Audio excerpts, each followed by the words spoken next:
السلام علیکم ورحمۃ اللہ وبرکاتہ۔ نحمده ونصلی علی رسول الکریم، اما بعد، اعوذ باللہ من الشیطان الرجیم، بسم اللہ الرحمن الرحیم۔ والذین یکنزون الذهب والفضة ولا ينفقونها فی سبیل اللہ فبشرهم بعذاب علیم۔ صدق اللہ العلی العظیم۔ سامعین باتمکین، آج میں آپ کے سامنے سبق نمبر 7 لے کر حاضر ہوا ہوں، اور یہاں سے احکام زکوٰۃ شروع ہو رہے ہیں، اور انشاءاللہ تفصیل سے میں آپ کے سامنے زکوٰۃ کے احکام اور ان میں جو ضروری چیزیں میں آپ کے سامنے پیش کروں گا۔ چونکہ عام طور پر ہمارا اور لوگوں کا یہ مزاج بنا ہوا ہوتا ہے کہ رمضان المبارک میں ہی زکوٰۃ کو ادا کرتے ہیں، تو اسی کے متعلق چند جو اہم اور ضروری چیزیں ہیں وہ انشاءاللہ آپ کے سامنے تفصیل سے پیش کی جائے گی۔ ابھی جو آپ کے سامنے آیت کریمہ پیش کی گئی، اس کا ترجمہ یہ ہے کہ اور جو لوگ سونے چاندی کو جمع کر کے رکھتے ہیں اور اس کو اللہ کے راستے میں خرچ نہیں کرتے، ان کو ایک دردناک عذاب کی خوشخبری سنا دو۔ ان کو ایک دردناک عذاب کی خوشخبری سنا دو۔ اس آیت کریمہ سے جو باتیں ہمیں سمجھ میں آتی ہیں وہ یہ ہے کہ اگر کوئی آدمی مال کو جمع کر کے رکھتا ہے اور اس کو صرف جمع کر کے رکھے ہوا ہے اور اس مال کو اللہ کے راستے میں خرچ نہیں کر رہا، یعنی زکوٰۃ ادا نہیں کر رہا ہے، اور جو اس پر حقوق واجبہ ہے اس کو ادا نہیں کر رہا ہے، تو ایسے شخص کے لیے یہ سزا متعین کی گئی ہے، یہ وعید رکھی گئی ہے۔ اور دولت وہ اچھی ہے جو آخرت میں وبال جان نہ بنے، جو آخرت میں ہمیں نجات کا ذریعہ بنے، جو آخرت میں ہمیں عذاب کا ذریعہ بنے، وہ دولت اچھی نہیں ہے۔ اس آیت سے اور دوسرے احادیث مبارکہ سے امام ابو حنیفہ رحمۃ اللہ علیہ نے استدلال کیا ہے کہ سونے اور چاندی کے زیورات پر زکوٰۃ واجب ہے۔ سونے اور چاندی کے زیورات پہ زکوٰۃ واجب ہے۔ جمہور علماء مفسرین کے نزدیک اس آیت میں جس وعید کا ذکر ہے وہ اس شخص کے بارے میں ہے جو اپنے مال کی زکوٰۃ اور حقوق واجبہ ادا نہ کرتے ہوں، ایسے شخص کے لیے یہ وعید نازل کی گئی ہے۔ اس کے برعکس جس شخص نے مال کی زکوٰۃ ادا کر دی اور اس مال کے اوپر حقوق واجبہ کو ادا کر دیا، تو جمع کرنے میں، پھر اس شخص کے مال کو جمع کرنے میں کسی بھی قسم کی وعید نہیں ہے، چاہے وہ جتنا مال جمع کر لے، کروڑوں یا اربوں روپیے جمع کر لیں، اس کے لیے کوئی حرج کی بات نہیں ہے، چونکہ اس کے مال کے اوپر جو زکوٰۃ اور حقوق واجبہ نافذ ہوا تھا اس کو اس نے ادا کر دیا ہے۔ چوتھی بات کہ اللہ رب العزت کی راہ میں خرچ کرنے کا لفظ عام ہے۔ اللہ رب العزت کے راہ میں، یعنی اللہ کے راستے میں خرچ کرنے کا لفظ جو عام ہے، جس میں فرض، زکوٰۃ، نفل خیرات اور صدقات واجبہ اور مستحب جتنی چیزیں ہیں جس کو ہم اللہ کے لیے دیتے ہیں، وہ سب کے سب اس کے اندر داخل ہو جائیں گے۔ یہ نہیں کہ صرف زکوٰۃ جو فرض کیا گیا وہی، یا حقوق واجبہ اس میں نہیں آتی ہے، یا صدقات یا وہ چیزیں جو مستحب کے طور پر ہم دیتے ہیں یا اللہ کے راستے میں للہ کا خرچ کرتے ہیں، وہ اس میں نہیں آئے گا، سب اس میں داخل ہو جاتے ہیں۔ پانچویں بات جو اس میں معلوم ہوئی کہ دولت مند جب آدمی ہوتا ہے تو عام طور پر ان دولتوں والوں کے اندر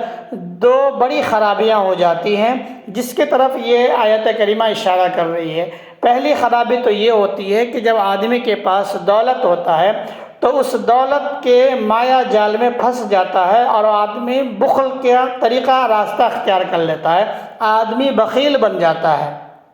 اور اتنا بخیل ہو جاتا ہے کہ وہ اپنے گھر والوں پر، اپنے اہل و عیال پر، اپنے رشتہ داروں پر اور اپنے اڑوس پڑوس میں رہنے والے کی ضرورت مندوں کی ضرورت پر تو دور، خود اپنی ذات پر بھی وہ اس پیسے کو خرچ کرنا ان کے لیے گرا محسوس ہوتا ہے، اور وہ اس قدر اس میں بخل میں داخل ہو جاتا ہے کہ وہ خود اپنی ذات پر بھی پیسہ خرچ کرنے میں بخل کرتا ہے، جو ان کی خود کی ضرورت کی چیزیں انہیں بھی وہ لینے میں ان کو بڑا گرا محسوس ہوتا ہے۔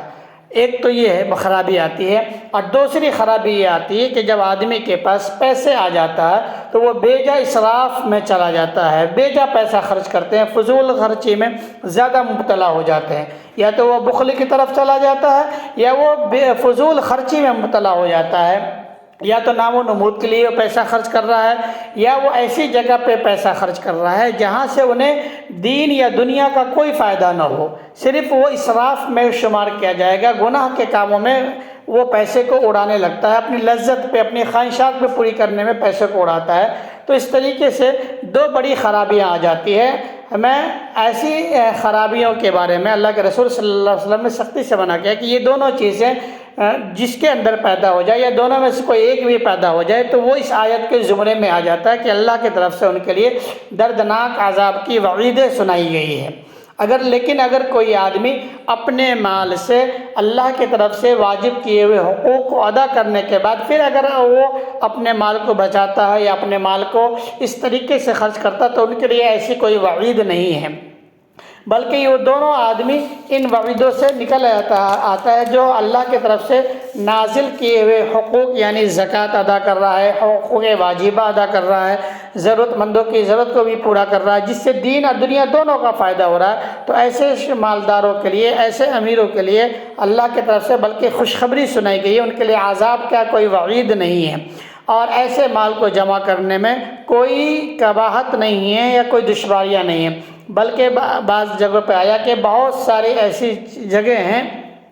جہاں یہ مال ہمارے لیے نیکیاں کمانے کا ذریعہ بنتی ہیں، نیکیاں ان کے ذریعے ہم کمایا کرتے ہیں، اور پھر اس کے بعد وہ مال چاہے کتنا ہی زیادہ ہو، کروڑوں میں ہو، اربوں میں ہو، اربوں میں ہو، وہ مال جمع کرنا چاہیں تو کر سکتے ہیں، اس سے کوئی قباحت نہیں ہے، اور نہ ہی بذات خود مال کا جمع کرنا قرآن میں کہیں قبیح بتایا گیا ہے، بلکہ وہ چیزیں اچھی ہیں اپنی ضرورت کو پوری کرنے کے لیے،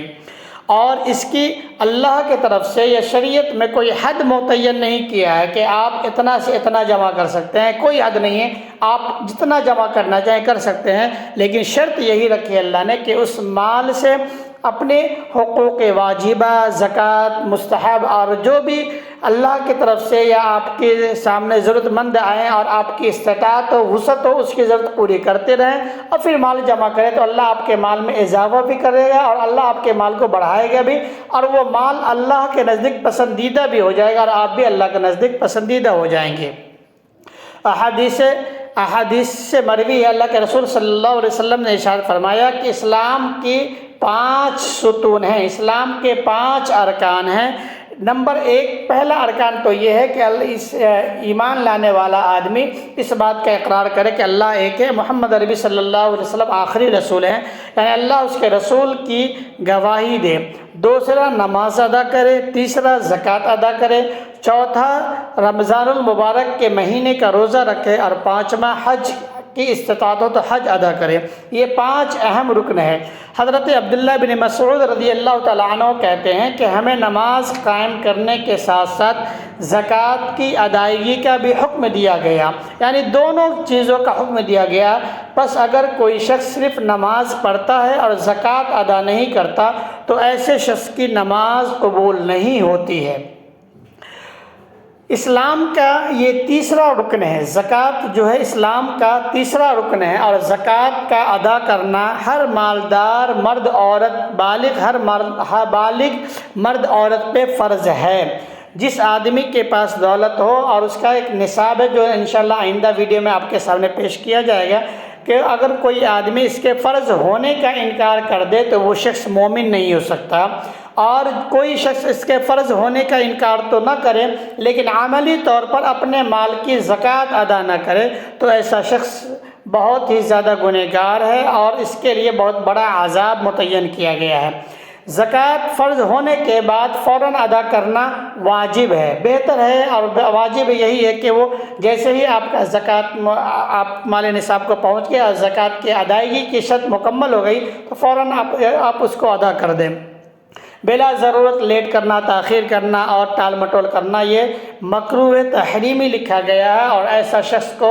سخت گنہگار، فاسق و فاجر شمار کیا گیا ہے، اور ایسے شخص کی گواہی قبول نہیں کی جائے گی۔ تو جب بھی ہمارے پاس مال آئے اور ان کی کنڈیشن، ان کے شرائط مکمل ہو جائے تو ان کی ادائیگی میں ہمیں جلدی کرنا چاہیے، کسی دن یا کسی ایام یا کسی مہینے کا انتظار نہیں کرنا چاہیے۔ اللہ رب العزت ہمیں اپنے مال کا صحیح استعمال کرنے والا بنائے۔ آمین۔ وآخر دعوانا ان الحمد للہ رب العالمین۔ السلام علیکم ورحمۃ اللہ وبرکاتہ۔